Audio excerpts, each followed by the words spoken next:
Erev Tov, good evening, everyone. Thank you to all of you for joining us for our town hall meeting. It's good to see everyone. As has become our practice, we do have a full agenda, but we begin every meeting with tefillah. I'd like to say a parak of Tehillim for the refuah shlema of all those who are ill, for the continued good health of those who are in good health, and for our collective wisdom, the wisdom of our leaders to be able to lead us through these challenging circumstances. We will say Tehillim Perek Kuf Chaf Aleph. Shir Lama'alo Tesainai Lehari Me'ayin Yavo Ezri. Ezri Me'im Adonai Yosei Shamai V'aretz. Al Yitein Lamot Raglecha Al Yanum Shamrecha.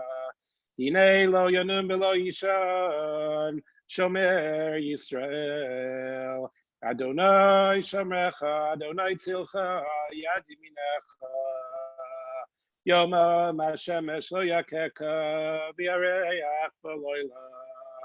Adonai Yishmercha Mikol Ra, Yishmor Es Nafshecha.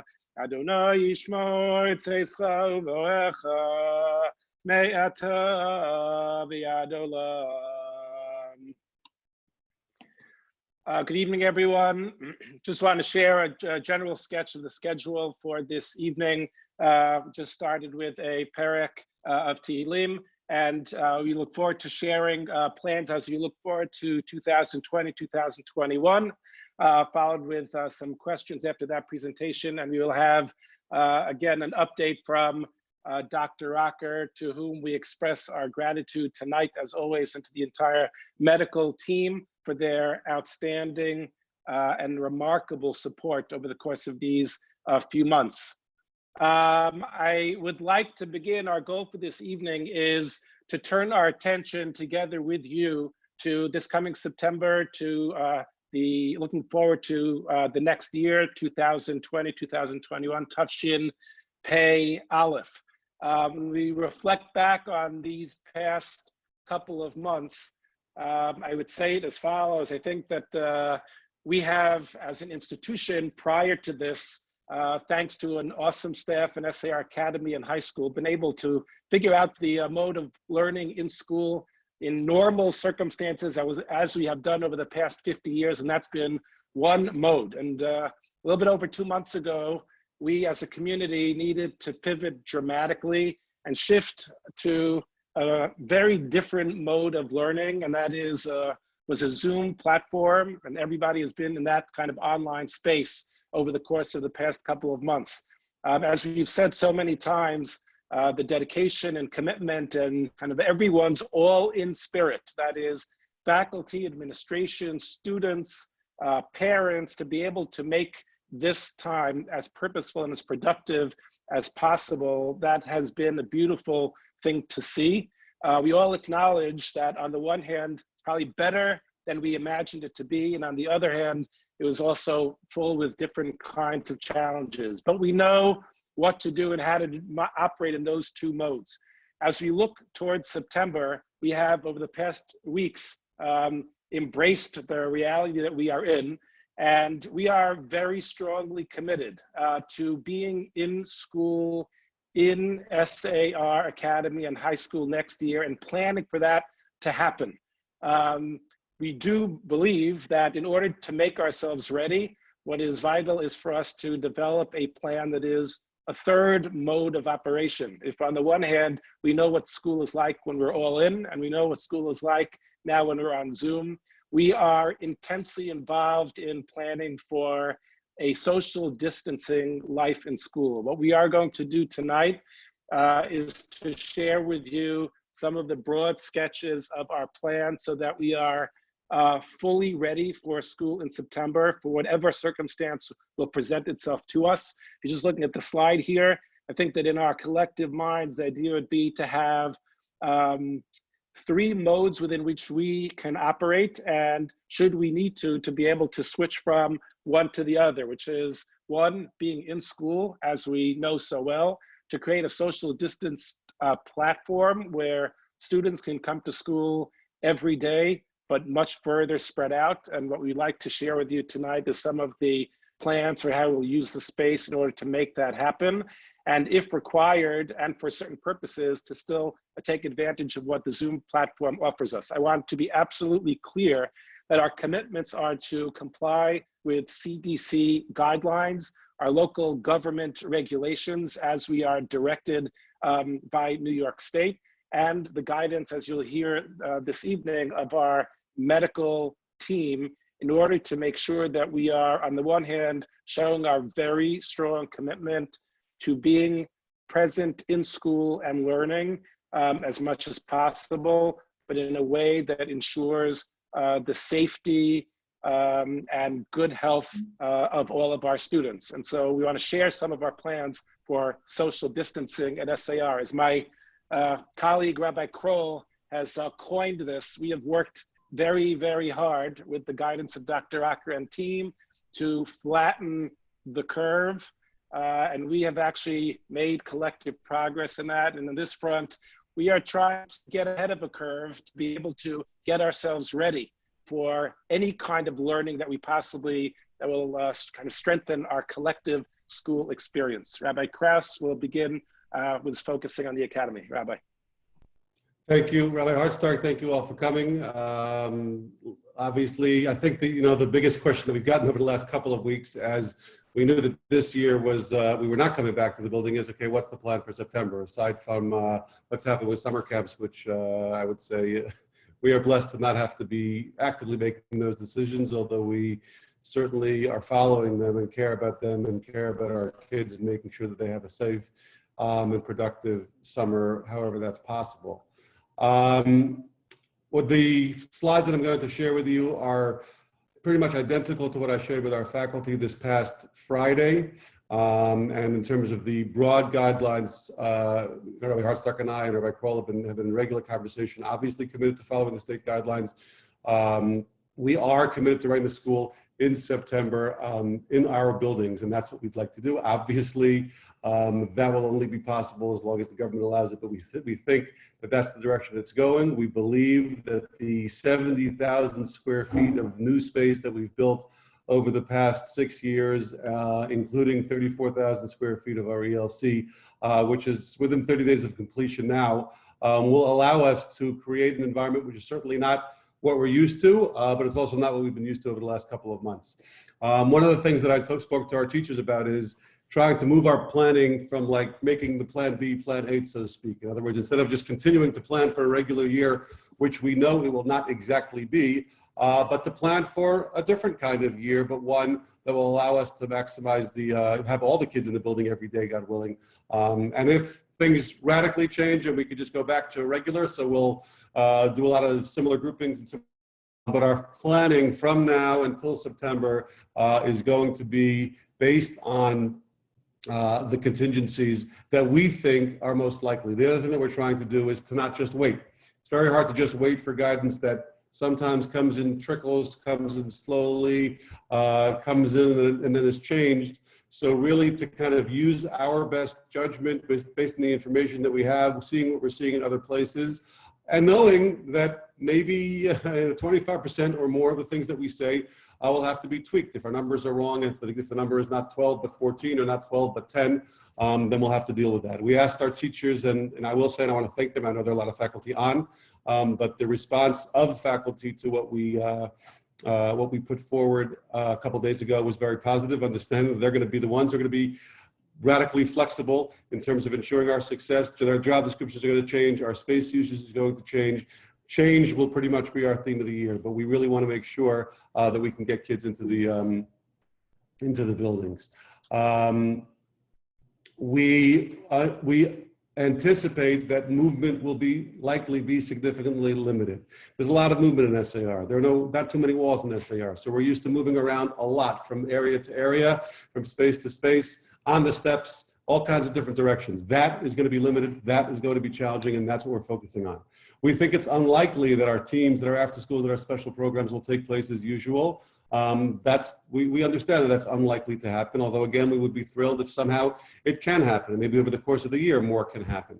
We still anticipate learning from the technology that we've been using and using Zoom for meetings, using Zoom for gatherings, for students who might not be able to be physically present for all the time, or for some of the older students if we have a truncated day, which we can talk about, and then moving over to Zoom for a portion of the instruction. But again, for the bulk of the day, the bulk of the year, the bulk of every day to be in the building, to be in school. To drill down to some details, and I know I'm going to be going quickly, and again, these things are likely to change, but the concept is basically groups of 10 to 12 in our building. So probably the ELC in the first grade, 24 to 28 groups of 10 to 12 in the new building. Which has big classroom, which has obviously, again, areas that were not designed. We didn't anticipate there were going to be classrooms, but they will become classrooms so that we can have groups of 10 to 12 with 2 teachers. Same thing in the lower schools, so grades 2 through 5, 32 to 35 groups of 10 to 12 in the main building, and the middle school, 20 to 24 groups of 10 to 12 in the main building. Like I said, that number can change based on the guidance that we get, but we believe it to be close. Sinai will still be occupying 4 spaces in our main building. We intend to give precedence to children learning. My office, the business office, every office that we have, those spaces that we need to be able to get groups in the building to be learning together, that's what they're going to be used for. So likely some walls will be coming down, certainly some furniture will be coming out. Working with a team of architects, we have Hila Stern and Esther Sperber, both parents in the school, who have been very, very generous to date. And they're going to be pretty busy over the next couple of months, working with us to make sure that we can do this right. I'll show you a little bit of sketches very quickly, but basically, if you think of the areas that we have, not every area is the same, but if you think of the class areas that we have, which normally house 4 classes, we're talking about up to 96 kids in an area, that's going to go down by about half. So you're talking about between 40 and 50 kids in an area that normally had 96. We've identified 12 groups that could meet in the middle school areas. We have those rooms behind the lunchroom that were built a couple of years ago.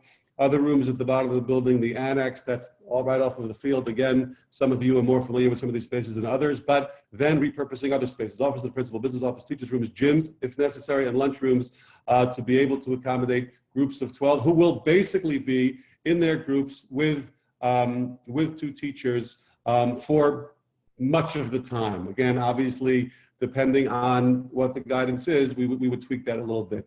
I hope that this won't become necessary, but it might be additional off-campus space. Right now, we don't think that it will be necessary, but we're open to that if that's what it requires. Just to give you a little bit of a sketch, if you're looking at space, so these are spaces over here that normally had double or triple the number of students. So really drilling down and minimizing the number of students that are in a grade. And basically the concept is that these 12 almost become a family of 12, and they're spending all of their time together, so that if we have cases, that we would be able to isolate them, trace them, etc., and make sure that everybody's taken care of and everybody is safe. This is a little bit of a bigger area, so we've identified more space. The library will be taken over, and again, pretty much every area that was for 100 is going to be for about 50, roughly. And these are still being developed. The other thing that our architects are thinking about are bathrooms, really designated bathroom areas for each group of kids or 2 groups of kids, designated cleaning staff for each area, so that really becomes part of the team. And and they're there and they're around and they're living kind of in one area or 2 areas, so that these kids can be taken care of, and we can be encouraging hygiene, making sure that this disinfection is taking place on a regular basis, etc. We might have to re-equip some of our sinks and Purell dispensers and things like that, and that's all what's being thought about as the building is mapped out. Very briefly, in terms of schedule, it's basically, the concept is basically for everyone moving to a homeroom model for all classes. So it'll be 2 teachers and 12 kids. And what could happen is that there might be, again, if the rules are that you could switch, the teachers can move between classes, that will happen on a more regular basis. If the rule is that it can't, then it might be every 6 weeks, where you have, for example, let's say in 3rd grade, you have a head teacher and an assistant teacher. but that's a general studies teacher, Judaic studies teacher, but maybe after 6 weeks, they flip so that you have a head Judaic studies teacher and a assistant general studies teacher. The teachers will be working closely with each other. They'll be leading each other, especially some of the assistant teachers and those who are coming in relatively new. We'll have leaders working with them on professionally develop them and work with them so that they can be all working on the same curriculum, but there will be a lot of kids working in small groups, 12, basically 12 on 2. Cross-pollination is what I was talking about before in terms of the ability for teachers to move from one group to another. That's going to depend on the guidance that we do not yet have. We anticipate that fields and playgrounds will be allocated across the day. We also probably imagine that there's going to have to be some kind of staggered arrival and staggered dismissal. These times are not exact, but they're kind of, that's what's in our heads right now. 8 o'clock to 9:30, staggered arrival, 2:30 to 4 o'clock, staggered dismissal. Not sure whether we'll have opportunities or possibilities for aftercare beyond those hours, because that would involve mixing groups again, which is what we're trying to stay away from. So this is kind of the big picture, again, with lots of tweaks, etc. I think most of the things that are on this slide I spoke about already. 2 teachers per group. It is possible or likely that specialty teachers will be assigned to groups as well, that there might be some self-contained classes that are smaller than 12. We also know that there are teachers who won't be allowed to come back, and those teachers will need to work remotely and will have to work within those constraints. We know that teachers will be teaching subjects that they haven't necessarily taught before, recently, or grades that they're not necessarily prepared to teach for next year, but those things will likely have to change. We're working on building a transition team because there are so many different balls in the air at the same time. So administrators, communications, physical, plant, medical, we can talk about that a little bit later. I'm sorry for talking so fast, but I want to get back to Rabbi Hartstark, and then of course answering lots of unanswered questions, perhaps some which will come up later tonight. Rabbi Hartstark, it's all yours.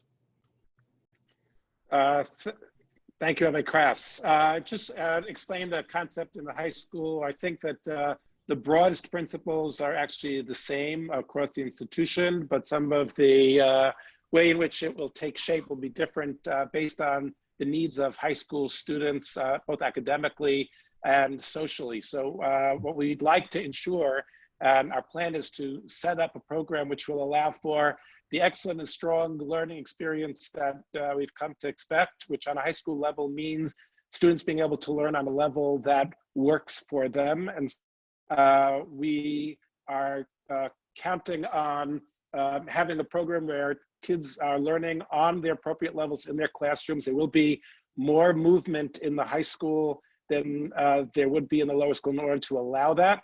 And we are planning for groupings as usual to have the SLC, but in a lot of things in different locations in order to the hope of maximizing all spaces that are available in the building. What that means is that from the time they come into the building, they will be going to specific locations that will be geared towards half a grade. Just to give you an example of how that would be working is that we'll take advantage of the bottom floor, which includes the gym, hockey rink, and classrooms at the end, in order to be able to fit approximately half a grade on that level, creating spaces that will work on that floor and allow kids to stay in place within those locations and have teachers move from place to place in those areas. And for example, the second floor, if you're familiar with the high school building, where there is a Beit Midrash, a Beit Knesset, a library, and a Siach space, all of those will essentially become single classrooms to allow for classes to take place in a spread out and socially distanced kind of way. We are assuming approximately half a grade of students on a level in a way that they can be, again, spread out, and will be more or less limited in their movement to the floor that they are on, and for classes who will basically stay where they are. The plan would be to create a very precise social distance plan that will allow students to enter through the various entrances that are available. There is a side entrance to the gym. There are main entrances to the staircase. There's a rear entrance. There's an entrance that will go to the annex area, and each of those will become an area on its own. The annex classrooms can hold half a grade. The main floor areas will be redesigned so that each will be able to hold approximately, our plan right now is for 3 classes in a socially distanced manner, where walls will be redesigned in order to allow for those to happen. And so if we are using the gym and the first floor, and that will contain a grade, and the kids will basically stay in those locations and spread out. The annex as another, the center areas in floors 3, 4, 5, and 6. And we are also, as Rabbi Krauss mentioned, looking for outside space right in the neighborhood should that become necessary. And we plan to lay all of that out very precisely, both in terms of how you enter and exiting the building, as well as which staircases students use. And part of the goal of putting our medical team together for this is to be able to establish protocols for entry, exit, moving through the building, staying put for most of the day, but just moving when necessary. For example, for lunch, students will stay put basically where they are. And we plan to keep the class sizes within the range of, to create enough space to have classes of 20, 22, which is our approximate range, is what we should, what we'd like to continue with. Rabbi, I don't know what I got next.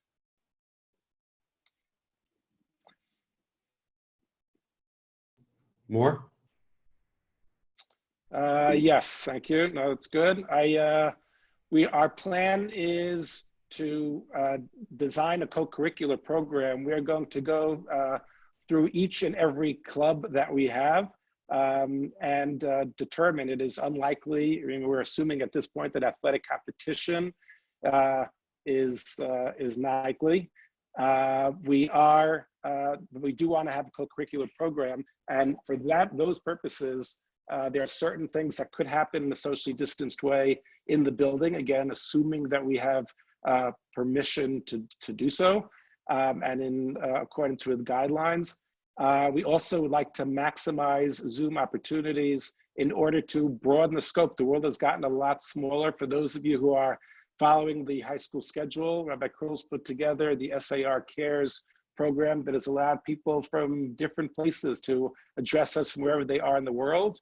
We are going to take advantage of those opportunities to create an SAR Cares 2.0 that will enrich the co-curricular program. It will be some will be the same, some will be different, but we're committed to spending the next 4 months strengthening that program and taking advantage of the way in which Zoom has made the world smaller, in addition to having the clubs that we are able to have. We also are going to reorganize sometime on Friday to allow part of what the high school experience requires is to allow the larger communal events. And we'd like to kind of redesign Friday in some measure in order to allow that to happen.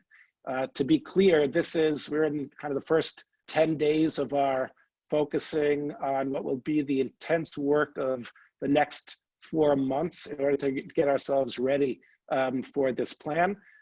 We can do it, and our faith in our faculty in making all of this happen, being able to design this, both in terms of hygiene and the academic program, it is the most important thing, and we're going to make it work. There are many questions that need to be answered. The idea this evening is for us to do a general sketch, just to point to a couple of things that are those questions around the transportation, and then you can take it from there after that. But the transportation is an enormous question. We have the meetings are scheduled to talk to work with the bus companies, but the question of how buses can work, I don't, from a social distancing perspective, small buses don't work. Larger buses with much fewer students can work. Question about carpools and how those can happen, but that is kind of a question for all of us, which we're gonna have to both work very hard on figuring out the best plan that we can, and also watching and listening to guidelines and as circumstances change over the next number of months. But that is, transportation is a very large question for which we don't yet have a clear answer, but we will be working towards. Rabbi. Thank you. And you know, I think Rabbi Kroll said it well in the chat before. I'd love to say that we're not going to take all the questions because we don't have time. We're also not going to take all the questions because we don't know the answers. So there are lots of questions that we have asked, that you are asking, that clearly need to be, you know, to be more thoroughly addressed. And we understand that. Rabbi Hartzak spoke about transportation. In terms of medical, everything that you see on this slide is real, is important, is going to be a key to being able to come back. That's monitoring in terms of temperature monitoring, in terms of testing, regular testing, isolating when we have to, proper hygiene and the ability to do that. PPE, which we know there's going to be a run on, and we're actually working on now, and even with other schools to make sure that we can get it. Developing these new guidelines and enforcing those guidelines and communicating guidelines, frankly, in a culture where there's been a lot more freedom than, you know, than some level of rigidity that we're going to have to get used to, at least for a period of time. I do want to address some of the questions that have come up. The question about how these groups will be grouped. I mean, we anticipate, like these groups of 12, definitely to be co-ed and to be mixed in terms of, you know, heterogeneous classing is something that we deeply believe in. So that might mean, as it does already for some of the bigger classes that we have, that you're in a heterogeneous class, but there are groupings for certain things, for math or for things like that. Hopefully that will continue. We'd like to really, you know, be true to the things that we believe in terms of, you know, how we develop this. I actually think, and one of the things that's been most inspiring to me and to the administrators over the last couple of days has been the excitement that some of these teachers have taken on, kind of stretching themselves and learning new things. And, you know, school can look a little bit different. You know, if there's an 8 to 9:30 time where kids are coming in because they're supposed to be coming in at different times, and you got to get used to that. And then you're working with the same group of kids for group of 12 for, you know, for 5 or 6 hours. That's a different kind of work. That's not period 1, period 2, period 3, but that looks different, feels different, and hopefully, you know, we'll learn a lot from that, and we'll gain a lot from that, even, you know, kind of even going forward. The busing questions that you're asking are big. We don't obviously, sorry, go ahead. Yeah. If I can for a second on the grouping question in the high school, because it's a bit different. Sure. The idea would be, and this is again a sketch of the, you know, the kind of the principle of the idea, but we'll have to work out the details, is that if approximately half a grade is located on a floor, those students can move within those classes. The assumption is not that students are in a group. We will try to create groups that can stick together for much of the day, but we are at this point not assuming that students will not move at all. They will and must move in a socially distanced kind of way. We will try to minimize that movement, but we will also try to allow for some movement in order for students to be in the sections that make most sense for them. We will try to limit the movement, certainly between grades, in a significant way, and even between half grades in some measure, such that while we will not have pods of 12, we'll have larger groups. But if, again, God forbid, if someone takes ill, it would not affect the entire population, and there should be some containment there. I'll just answer lunch and then hand it back to you because it was raised as far as the high school is concerned, because lunch is independent. That is, students either bring their own or go outside. Students will not be going outside during this period until we're back to normal. And our assumption is that lunch will be at students' desks. Kids bring their own lunch. It should be social time, but in a distanced kind of way. That's how lunch will happen in the high school. In terms of the academy, coming back, thank you. The lunch question, and then going backwards a little bit. Right now, we are anticipating to have lunch, probably not in the lunchroom, probably delivered to class areas. But we are planning on having lunch included, at least for the 4 days that we've had lunch for the last number of years. How can parents help us? Thank you for our Stern family. That's a very fine and appreciated question. You can help us by by what you're doing, by encouraging and working with us and giving us the positive feedback that we really, really deeply appreciate. So thank you for that. Yes, definitely students' commute times will be taken into consideration when planning the staggered arrivals and dismissals, and we don't think that the school day should end at 2:30 for everyone. So we need to figure out how to do that. We don't want that to be the case, but we also know that if we're moving, in our case, 950 kids, they can't move together at the same time if we're having a socially distanced program where you're basically spending the day in groups of 12. So we need to figure that out. And we are committed to communicating that with you as we try to figure it out.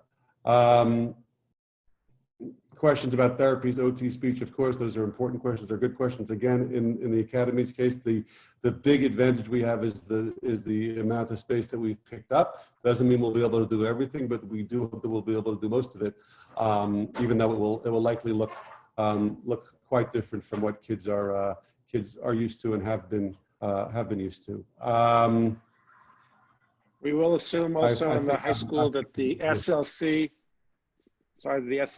will be functioning. We have not determined. We will have many spaces of appropriate size for SLC type learning, but we'll have to figure out how those, where those spaces will be. But we do plan on SLC functioning for next year.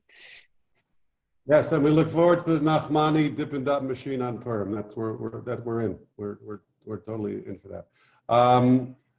Again, we will certainly, as Rabbi Cole said, we'll actually take all these questions from the chat and make sure that we have them, so that we can. And please understand. I mean, as I said to the teachers the other day, a lot of this might change. Certainly, the numbers might change, the spaces might change. We're really, as Rabbi Hartog said, probably 10 days into thinking about this, and 3 or 4 days into putting it into writing and starting to plan.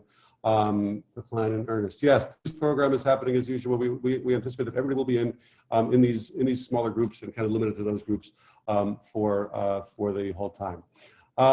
Thank you all for your attention. Thank you to Dr. Rocker. It's been 2 weeks, so we know that there are some updates on the medical front.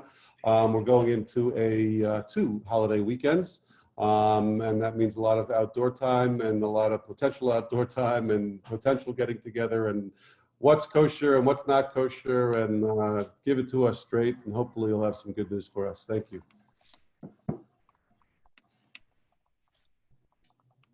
Josh, you're up. Yeah, there you go.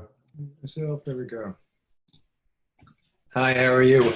I have heard you speak fast before. I do not think I've ever heard you speak that fast. That was pretty impressive. I wanted to get to you. We just have to get to you. I don't think anyone is going to pay attention to me. They are still formulating questions for you. So thank you guys very much for inviting me again. I'm here to give the update. And the update is not a tremendous amount has changed. The hospitals are definitely doing better insofar as the admission numbers are in general not as high as the discharge numbers. So the absolute number of patients in hospitals are going down. They have, one thing that we are seeing an increase in now are patients coming in who are sicker, who are non-COVID, meaning people who have been at home sort of potentially neglecting their health, not getting to doctors, not coming to the hospital because they think that the hospitals aren't safe, and they're coming in now with uncontrolled diabetes, uncontrolled hypertension, uncontrolled other medical issues. So what I want to stress to people on this on the Zoom, and to for them to stress to their family members as well, hospitals are safe at this point. And what I mean by that, and I have evidence to prove that, is healthcare workers who are working in the hospital environment are not having a much higher antibody test rate versus the general public. So I could tell you at Northwell, it's around 13%, which is consistent with the area in which the employees come from. So for those who are working with COVID patients, PPE is working for them, and they are not getting infected. And we also know that patient to patient, it's really not spreading. So if you need to go to the emergency department, if you need to see a doctor, please go. They are taking precautions at all those sites. And obviously when you're there, you have to also take precautions yourself, wash hands while you're there. But please do not avoid your own medical issues. And if you are in communication with the elderly who are concerned, please sort of, give them the sort of sense, the urgency is what we're seeing now is people are not taking care of themselves. So please, please, please take care of yourselves, get to doctors if you need to. In regards to this pediatric entity that we're seeing, it was initially called Pediatric Multisystem Inflammatory Syndrome, PMIS. The CDC kind of renamed it the MIS-C, Multisystem Inflammatory Syndrome in children. They are seeing very little of it on adults. It's mostly a pediatric thing. And there's not that much different that I can add from the last time that we spoke, except we're not seeing it so much anymore. The peak probably was 10 days ago in New York, where we were seeing multiple patients a day. And I would say now at the busiest centers, maybe we're seeing one a day, which makes a total for New York City, maybe 150, 160 cases. So that's, again, keep everything in perspective. It's not that much relative to the adult disease that we're seeing. And what this multi-system inflammatory syndrome is not active COVID disease. It is, you had COVID, it generally passed, and now this is around 3-4 weeks later when your immune system just kind of goes a little haywire. It can come with a rash, oftentimes with GI symptoms. But if you have a rash or GI symptoms and not fever, do not be so concerned. It is, in general, greater than 3 days, much more specifically 4 days with fever. And then other symptoms that may be there are rash, which could be just red, any type of rash. GI symptoms, which could be, stomach ache, diarrhea, more so than vomiting.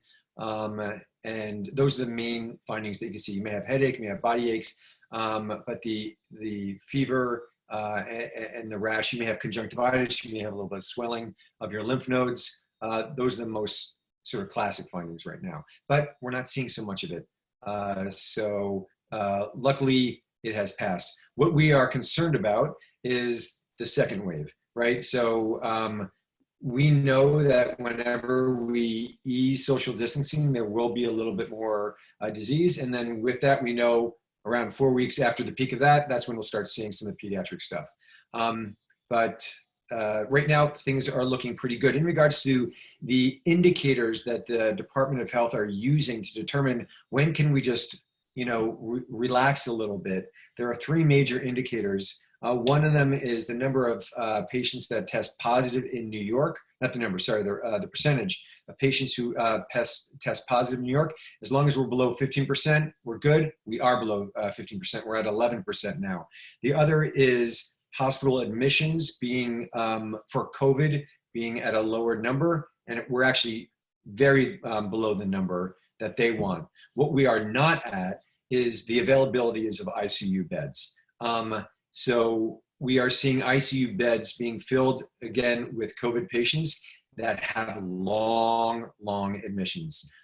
Patients can be there for weeks. And we're now also seeing ICU beds being occupied with patients who just have other medical conditions. And so that's the one major indicator, and we're not even that close to meeting that indicator. We're probably a few weeks before meeting that, before they decide to totally open up. Or to lessen some of the restrictions. So getting to the lessening of the restrictions, based on what I just said, the Department of Health is not going to be advocating for doing it right now, but they are still advocating for people to go outside, get their exercise, and what people are asking is, hey, and not just asking what we're seeing, what people are doing, they're going out, they're going to neighbors' homes, they are practicing hopefully social distancing. And so the question sort of asked to the medical team is, hey guys, what do you think about that? And gals, doctors.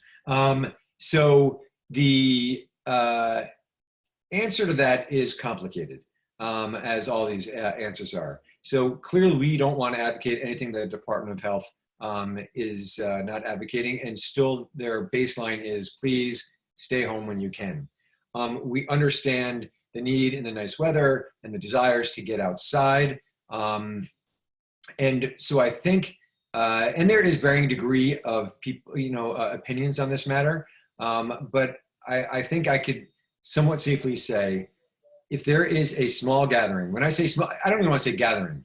If there are individuals, who get together. So I'm not saying like, hey, our friends, or my son wants to get together with 5 of his friends. I don't think that's necessarily a wise idea, nor is anyone advocating that, because we know the larger the group, the more chaotic it is going to be. So if we're talking about a structured small group that can really be watched by parents or people who are responsible, and not just responsible, but will intervene and say, hey guys, put on the mask. Hey guys, separate. Then I think a small gathering, 1, 2 people is probably fine, additional people. When it comes to families getting together for Shabbat, we should not be having dinners together. We should not be having lunches together. But can you be at someone's backyard, a good distance, away from each other? I think a very, very safe distance. Again, we talk about the 6 feet, for 6 minutes. So if you're hanging out for an hour, then you just have to really, increase your distance. So if you are 10, 15 feet away from each other and scattered, I think having one family with another is probably okay. But again, you have to be responsible. You should be wearing masks during this time. Everyone should be wearing masks. And that is not, again, just to reiterate, someone coughs, someone sneezes, that is spreading. So I think we have to be thoughtful, and we have to recognize and start really thinking and preparing and educating ourselves and educating our children, because there is going to be a relaxing of the social distancing and the regulations in the next few weeks down the road. It is not going to be binary. It's not going to be on or off. It is going to be, we're going to open up a little bit. And so we should practice the conversation with our children and with other loved ones, how that's going to be. Now, the other important factor is, if we're talking about children, it's one thing. If we are talking about getting together with the elderly, getting together with those with risk factors, it is a totally different ball of wax. Still, if there are people who are high risk, and those are going to be the elderly, those with obesity, those with hypertension, then I do not recommend gathering with those people at all. Now, you have to understand, if you're letting your children, get together in a group of 1 or 2 additional others, and then they are going to see, grandparents a little bit later, that's irresponsible. So if visits are going to be happening, then you have to be very thoughtful about decision-making in regards to that. So I think that's probably the main things I want to say. Dr. Rocker, very specific question, which I think a lot of people are asking. Outside visits with grandparents, okay? Question mark. Sorry. So that is, it's a difficult question. Outside is better than inside, 100%. And I think getting together with grandparents, again, has the benefit, the mental health benefit for the grandparents as well as the children. But you have to recognize, if you have little ones who are going to run and jump on their laps, then it should not happen. If you really can regulate it, and it is something, if it's something that can be regulated, I think outdoors, small group, very, very, significant distance with masks probably is okay, but you got to be, you got to know your crowd. You got to know the people, and, if the dog's going to run over, the kids are going to run over, then no, you can't do it. Okay. And I think you answered the other question. Outside masks, if you're socially distancing with your group of whatever legitimate friends are, 10 feet, masks are still on? Masks always. Outside? Masks. Oh, masks always. Okay. Sorry, you might have been in the middle. I just threw in some questions at you. And they want to know what you think about the vaccine. Today's news. Today's news is going to be, we need to take time, right? You know, the last vaccine, took, I believe it was 4 years to make. So I don't think we should have expectations that this is going to happen immediately. We have to be, Okay. there has to be lots and lots of testing before it is initiated. Okay. Thank you, Dr. Rocker. Questions about camps. I think we're going to leave to camps. I do know that some camps continue to be sending out information. I'm still holding out hope. And I saw an antibody question. I don't know if you want me to address that. Sure. Sure. In regards to antibody testing, there are lots of different antibody tests. And when I say that, I don't mean just different manufacturers. They are looking at different antibodies that attack different parts of the virus. And because of that, we don't definitively know which one is the most effective, which antibody is the most effective. And to repeat, we don't completely understand how much immunity the antibody actually, if you are positive, confers to you. Like, so how immune are you? We don't, if you have it tested on day 1, I don't know if day 10 you still have antibody in your system. We suspect that you do, but we're not exactly sure. We know antibodies last for a month or so, but are they being regenerated at a reliable rate? So we don't know how reliable they are to offer you immunity. So one thing that people ask me is like, hey, I know I had it. I now have an antibody. Can I hang out with grandma?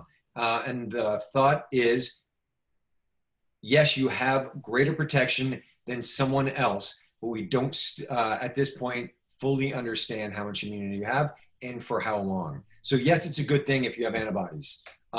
We just don't know how long it lasts, and more information needs to be given to that question. And that's why I've suggested in the past, if you're going to be tested, please be tested within the framework of research so that we can learn more about it and then more appropriately inform people what to do.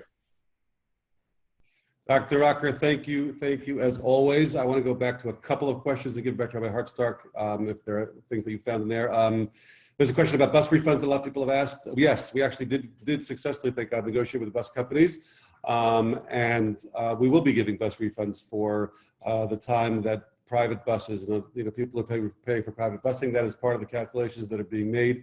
And we will be in touch with you in June in terms of being able to refund fee-for-service money, including a significant portion of the bus expense. There's also a question about testing in school. We believe that there will be testing in school. Exactly what form that will take, how often, whether it's it's something that the school kind of finds the avenues for people to be doing, or we actually do it in school, is a question. We have very good relationships with some of the local labs, and we have great parents, the Altholzers, who have been very helpful with us in general, with flu shots and things like that. And they've I don't know if they're on, but thank you for everything that you do for SAR, and we know that we are going to be counting on your guidance when it comes to testing, because you know a lot about it. The number 12, somebody asked where we got the number 12 from. As I said, that is not a formal number. There were some initial CDC numbers that we think kind of came out with that, but it's definitely not official, and I understand that it could go up, it could go down, it can change. The question about masks in school is an interesting one, where and again, this is very early, but what I have seen is that they're suggesting that kids younger than probably middle elementary school maybe should not be wearing masks all day. And we're going to again get the right guidance between now and September earlier to make sure that we're doing the right things, and how we look at when the kids are in those groups of 12, how they interact with each other, and how we're kind of viewing that group of 12 is going to be an important question. And some of the questions that you asked, which are important as well, when they leave that bubble and they go interact with other people, then how is the bubble protected, etc. So those are important questions, as the ones that continue to be coming in, which we will be working on, and God willing, communicating to you over the course of the summer. And even before that, we're looking at graduations, which we haven't spoken about, but hoping to have meaningful graduations, and certainly to communicate with you as those plans become clearer to us. Rabbi Hartstark. I don't think that I have anything. Rabbi Kroll responded to a number of the questions in the chat. Thank you, Rabbi Kroll, for that. I think there was a question that was raised about the gap year in Israel. I think that the assumption of those programs, so that still, since Israel is where it is in this process, a step ahead, assuming that they, God willing, will continue. I think that there's a lot of optimism that those programs are going to happen, but we're certainly monitoring that as well. And I think that that's it. I think otherwise, thank you, Rabbi Kroll, for responses there. Okay, thank you all. Thank you all for hopefully it was an informative night, and we look forward to continuing it. Next week is Memorial Day, and then Shavuos. So we'll get back together. I think 2 weeks from tonight, right? So 2 weeks from tonight, Monday night, will be our next town hall. And thank you all. Have a wonderful night. Thank you, Dr. Rocker.